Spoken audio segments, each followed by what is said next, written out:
When people hear the name the Smashing Pumpkins, they instantly think of 1990s alternative rock at its most ambitious. Fuzzy guitars, soaring melodies, and Billy Corgan's unmistakable voice, echoing through anthems like 1979, Tonight Tonight, and Bullet with Butterfly Wings.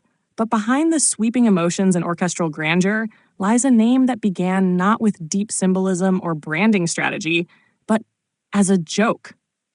One that somehow evolved into one of the most iconic names in modern rock.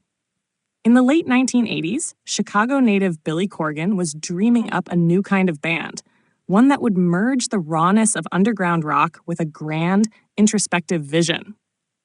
Before he'd even found his bandmates, he was already brainstorming names. Most of what he came up with was tongue-in-cheek, intentionally silly, irreverent, or self-parodying. The underground scene was full of dark, serious names, and Corgan wanted something that mocked that intensity while still sticking in people's minds. As the story goes, the phrase Smashing Pumpkins wasn't originally meant to be a band name at all. It was a quip, a mock stage announcement Corgan made to friends. Open quote, "Ladies and gentlemen, Smashing Pumpkins," close quote. The humor was in the delivery. Was he introducing a band called the Smashing Pumpkins, or simply announcing that someone was smashing pumpkins?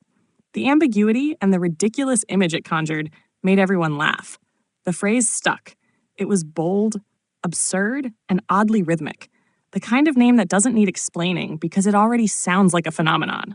When Corgan eventually joined forces with James Iha, Darcy Retzky, and Jimmy Chamberlain, the joke became official. The name had a strange magnetism. It was playful, memorable, and just weird enough to feel dangerous. No one knew quite what it meant, but it sounded like a band name that could shake up a scene. And shake it up they did. From their early gigs in Chicago's alternative clubs to their debut album Jish, 1991, the Smashing Pumpkins built a reputation for combining massive, distorted guitar walls with emotional depth. The name, once flippant, began to take on a poetic quality. It reflected the band's core tension: beauty versus destruction, vulnerability versus rage. In one sense, Smashing Pumpkins sounded violent and anarchic. In another, using the British slang smashing, it meant fantastic pumpkins, absurd but oddly endearing. That duality perfectly mirrored the band's sound and spirit. By the time Siamese Dream, 1993, and Melancholy and the Infinite Sadness, 1995, defined an era, the name had transcended its humorous origins. What began as a sarcastic phrase had become a symbol of emotional power and artistic ambition. The Smashing Pumpkins were now synonymous with the idea of alternative rock as art: theatrical, introspective, and unapologetically grand. Corgan has since admitted he sometimes cringes at how casually the name was chosen, but he also recognizes its strange brilliance. Like so much of the band's success, it came from instinct, a throwaway idea that resonated on a deeper, almost subconscious level.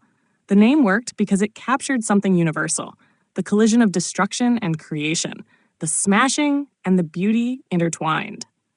Today, more than 3 decades later, the Smashing Pumpkins remains one of rock's most evocative names. It's funny, it's weird, and it's unforgettable, the perfect encapsulation of a band that turned contradictions into art. In the end, it's poetic that a name born from irony would come to represent such earnest emotion. The Smashing Pumpkins prove that sometimes the most enduring art begins as a joke and becomes truth through passion.